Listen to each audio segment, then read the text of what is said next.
Hello po, Ma'am D. Ito po ang gagawin po ninyo. First po, search nyo po muna Google Forms.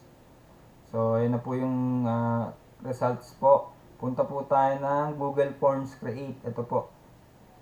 Pinutin po natin. Then, sa personal po, go to Google Forms.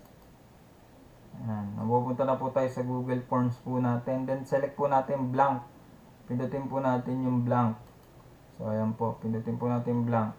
So, ito na po yung pinaka-start po ng ating Google form o yung Google quiz na gagawin po natin. Sa untitled po, lagay po natin BPC Pandi Steno Midterm Exam. For example, ganyan po.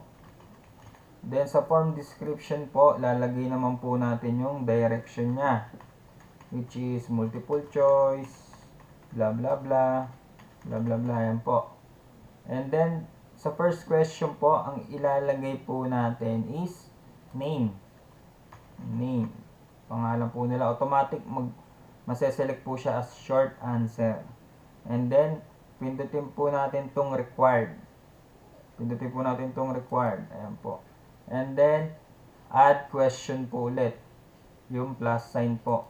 Ayan. Dito naman po, next question is course and section po. Then, don't forget din po na i-select po natin yung required. So, ayan po. Okay na po siya. Okay. Punta naman po tayo dito sa may tatlong tuldok po. Tatlong tuldok po. Puntahan po natin yan. And then, preferences po sa baba. Pindutin po natin. And then, check po natin tong collect email address. Ayan po. Collect email address. Then, wag po natin itong i-check tong collect email address. Dito po tayo sa questions. Okay po. Questions. Make questions required. And default quiz value is 1. Lagay po natin 1. Ito lang po dalawang checkan po natin. Para po dito yan. Sa mga susunod nyo pong gagawing question is naka-required na siya automatically. Ayan. Tulad po niyan. Then, after po natin dito sa tatlong tuldok, dito naman po tayo sa settings. Pindutin po natin settings. Ayan. And after po sa settings, check po natin tong collect email address. Then, limit to 1 response. Itong dalawa lang po yung checkan po natin dyan. Then, punta po tayo dito sa quizzes. Sa dulo po. Make this a quiz. Ayan. Select po natin. Then, release grade immediately po. Select din po natin. And then, dito naman po sa respondent can see, i-uncheck po natin yung correct answers. So, 4 lang po yung isa-select natin. Sa po to, ito po, ito po, ito po. Yan po. So, save. Save po natin. So, okay na po siya. Ang gagawin na po natin next is, mag-a-add po tayo ng another question. O dito na po mag-i-start yung exam po natin. So, add question po tayo. Ayan. So, kung makapansin nyo po, Ma'am D, naka-required na po siya. Kasi, dito po sa tatlong tuldok po na to, sa preferences po niya, sinet na po natin siya na mag-automatically i-require niya yung na may sagot. I-require niya na may sagot lahat ng mga tanong. And then, sa answer key po, naka 1 point. Pag kasi po hindi po natin sinet sa 1 point yan, kahit tama yung sagot niya, hindi mabibilang. Ayun po. So, and kung makapansin nyo po dito, na ano po siya, nagkaroon siya ng answer key. Okay, sa name po natin, gagawin po natin, ano po natin, pindutin po natin tong answer key, and then, i-zero po natin. Okay po, ma'am? Dapat po sa name, 0 yung points niya. So, ayan po. Wala po siyang dapat na point value. So, pindutin po ulit natin to. Punta po tayo ng person section, answer key. Gawin po natin 0. So, dapat po, ayan, naka 0 po yung points nila name and section po 0 points. So, dito na po tayo. Unang tanong po. Ang gagawin po natin, nakaset na po siya. Answer key, 1 point required. Gagawin po natin, maglagay po tayo ng additional 49 questions pa for college. Kung sa ano naman po, seniorized 29, dapat maka 30 or 50 tayo na questions po. So, add lang po muna kayo. Wag po muna kayo maglalagay ng tanong or questions po.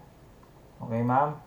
Ayan po, add lang po kayo ng add hanggang sa maka 50 na po kayo. For example, naka 50 na po kayo. Makikita nyo naman po dito sa total points kung naka 50 na po kayo. Tandaan po nyo, ma'am, ang name and course and section po natin dapat 0 points. 0 points. Okay po? So, for example, naka 50 na po kayo. 50 na blankong question. Puro ganyan lang po. Ang gagawin nyo pong next is pupunta po kayo dito sa more o sa may tatlong tuldok po sa tabi ng picture nyo po. Pindutin nyo po yan, then make a copy. Okay po. So, make a copy. Maglagay po kayo, i-rename nyo. Kunwari, Steno CS1A. Kunwari, dalawa po yung subject nyo ng dalawa po yung tinuturuan nyo ng Steno. Isang 1A, isang 1B. So, lagay nyo po 1A. Ayan. So, kung makapansin nyo po, pag pumunta tayo ng Google Forms po natin, punta po tayo ng Google Forms natin, ayan po si Steno CS1A. Nagkaroon po siya ng Steno CS1A. Then, magdagdag pa po ulit tayo. Mula po dito sa una natin, dagdag po ulit tayo. More, make a copy ulit po. So, Steno CS1B. Ayan po. So, okay po natin. And, lalabas po ulit siya dito. Magre-reflect po ulit yung Steno CS1B. Ayan po. So, nagkaroon na po tayo ng Steno CS1B and CS1A. Bakit po nagganyan po? Nag-make a copy tayo. Para po, hindi na po kayo mahirapan. Maging madali na lang po yung lahat. Hindi na po kayo add ng question, add ng question, add ng question. Nakaset na po siya agad sa mga sinet natin. Kumbaga kinopya lang po niya yung yung exam or Google form na blanco. So ang gagawin niyo po, so for example, nakagawa na po kayo ng para sa lahat ng subjects nyo. So lalagay na po tayo ng tanong. So first question, lagay po natin 1. What is Steno? Ayan po. So lagyan po naman natin dito, pwede po kayong lagay nyo A or kahit walang letter. H, B, J, C, Y, D, Q. So, may tanong na po, then multiple choice po tayo or yung choices po, meron na rin po. Paano po naman magse-set ng answer key, yung tamang sagot? So, pindutin po natin tong answer key. And then, select lang po natin kung ano yung tamang sagot. Pag nag-green na po siya and may check, okay na po yun. I-done na po natin. Kailangan mapindot nyo po itong done. So, ayun po yung sagot niyan. B. So, ganun din po gagawin sa mga susunod pang tanong po. Okay po, ma'am? So, for example, magkamukha lang naman po yung exam ninyo. Gagagawa kayo ng dalawang exam. May isa kayong subject pala, may isa kayong subject na dalawa yung tinuturuan yung section po. So, ang gagawin nyo po is make a copy na lang po. Make a copy na lang po para hindi na po kayo mag-paste, copy-paste po ulit ng mga tanong nyo, ng answer nyo po. So, yun po. So, yan, katulad po dito. So, yun po, ma'am. Sana po na nakatulong. Shortcut po yung tinuro ko po sa inyo, shortcut po to para mas mapabilis kayong gumawa po ng exam ninyo. So, yun po, ma'am. And tandaan nyo lang po, for example, meron po kayong subject na dalawa yung tinuturuan nyo or dalawa yung section na para dun sa subject po na yun. Para hindi po pwede naman pong etong exam din na to, CS1A. For example, Steno CS1A ang exam ninyo. Steno. Pwede naman po ito din yung gamitin nyo. Kaso po, maghahalo yung pangalan, yung grades nung 1A tsaka 1B. So, paano po gagawin? Ako po, ang ginawa ko, pinag-iwalay. Gumawa pa ako ng isa pa, pang 1B naman. Pang 1B po. So, ang ginawa ko po, make a copy lang po. Make a copy. Ganun lang po siya, ma'am. Then, sa tinyurl naman po, so search po natin tinyurl.com.